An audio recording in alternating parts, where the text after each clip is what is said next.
Today I'm going to be giving you a short video on how to play the Forbidden Chains trading card game.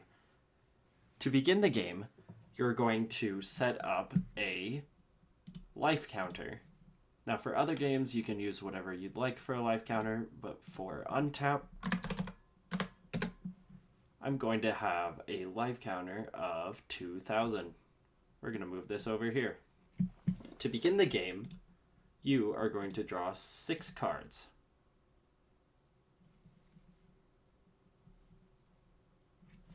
Now, no, like other card games, you can get one mulligan if you believe this hand is not the best.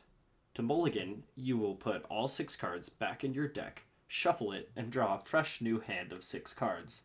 In this instance, I am not going to shuffle my hand because I have a decent card. Please note that these cards are all playtest cards, so only one has art on it currently. Except for Bobbert, but we do not have to worry about Bobbert currently. Now, to begin on the first turn of play, I am going to draw. This is the first phase of drawing. The second phase after playing the game, after starting your turn, is the charge phase, in which you will ask yourself if you want to put a card face down. By doing that, like Buddy Fight, you can draw another card after you charge, maintaining the same hand size that you're at. Next comes the terrain phase, in which you will take the top card of your terrain, and in this instance, I'm adding it to hand, and placing it onto the field. If at some point during the games after turns you believe you have enough charges and you do not want to charge, you can skip charge to just draw another card, which is very helpful in the end game.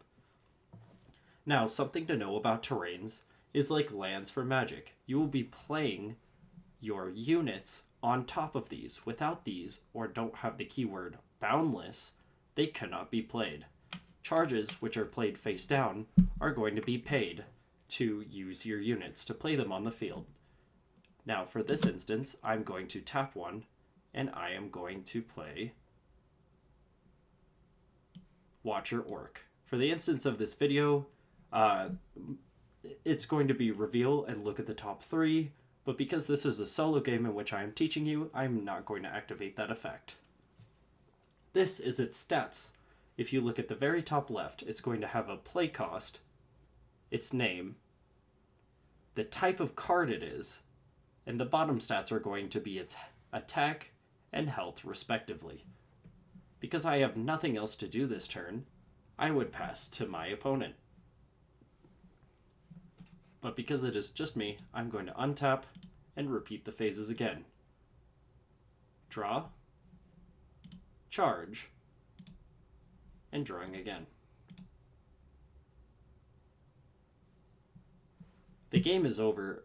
To win, to get the game over, you're going to want to reduce your opponent's life by attacking their columns in order to get their life points to 0. Something you should know about columns is because, except for the first turn, I don't get to draw a card for the start of the turn on the first turn. There's no drawing.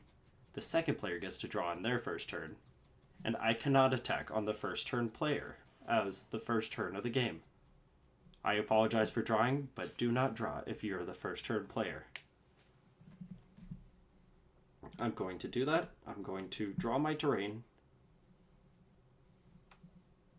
and I am going to place it behind him.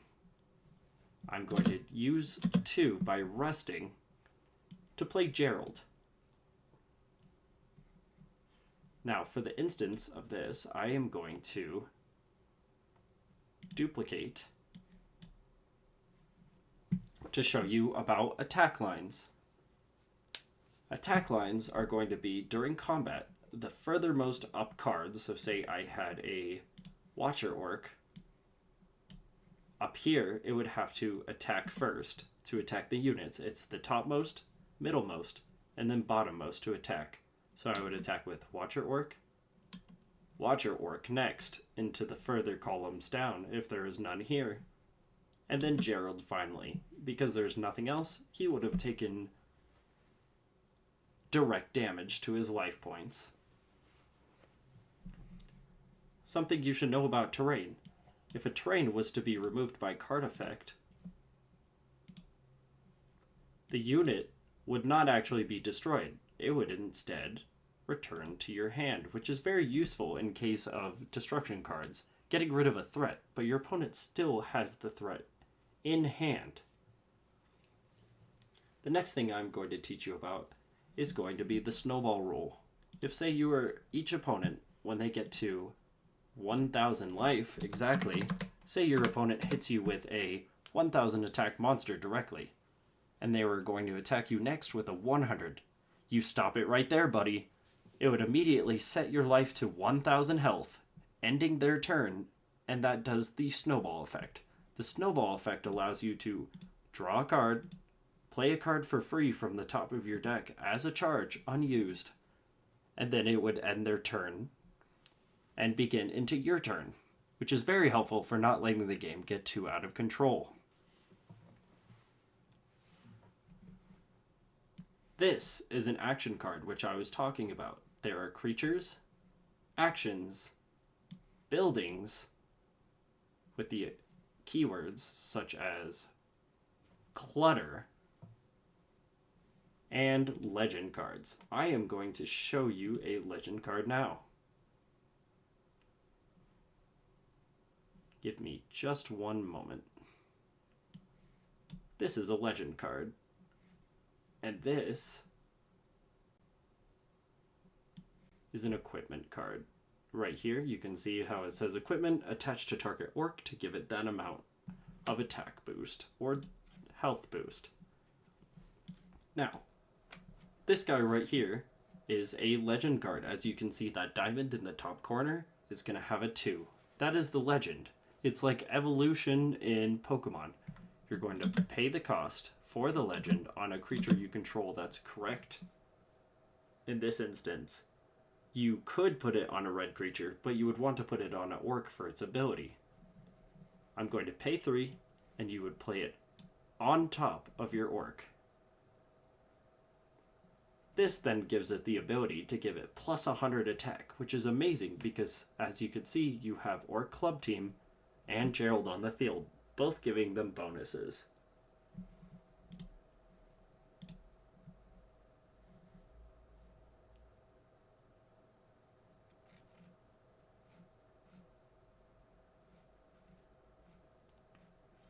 I believe that is all the kinds of creature types you will have to worry about for now.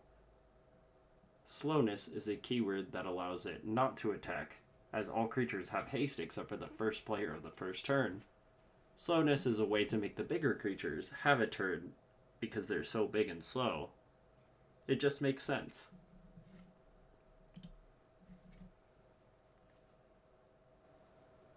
Okay, just to reiterate with everybody, the turn orders, to set up the game, you need a 50 to 60 card deck, with the terrains being in any color combination as long as there's 15 terrains in your deck, and between 50 and 60 in your main deck. We showed you how to shuffle and mulligans. The first turn player cannot draw, but may charge and draw as normal. Both players' first terrain must be played in the dead center of the 9-grid board. This is the board in which you're going to be playing your units, and columns are up and down rows on the board in which your units are going to be attacking. Turn phases are going to be, as I was showing, the turn starts, you draw, charge and draw, the terrain phase where you flip over the terrains, the main phase where you play cards, your combat phase, any other creatures you want to play after that or effects, and then the end phase. Your card types are going to be units, actions, which are like spells, terrains, equipments, and buildings. We showed you how to put a legend on the board on top of your creatures, and there in some cases will be on top of buildings, and using that by paying the costs. We showed you how combat priority works, in which the uppermost unit always attacks in descending order in columns. The snowball effect, where you hit 1,000 life and it ends the turn. And something to note is if I had a blue terrain here, you cannot play a red card on a blue card. Because this card could potentially swim, orcs most likely don't know how to swim, so they need to stay on their own terrain to survive. And in cases of actions, in the earlier turns, if you have a blue action and you do not have a blue terrain out, you cannot play it until you have a blue terrain. Because it wouldn't make sense to cast a water storm in only a cliffside terrain. We talked about how all units have haste except for the first turn player on the first turn. And we just talked about how you can't play mix match terrains with units, and actions can't be played unless there is a spot on the board with the correct terrain. And thank you, everybody. That was a how-to play guide on my game Forbidden Chains. Thank you for listening. If you have any other questions or comments, please let me know at the end of this video. And if you would like, I can get you the Discord server for Forbidden Chains so you can start learning to play today. Because I would be happy to help you learn how to play this game. And sadly, at the point of this video, the first playtest tournament cup had just passed with a winning yellow-blue tech, and I believe you too can be a worthy challenger to the game. Have a great day. Bye.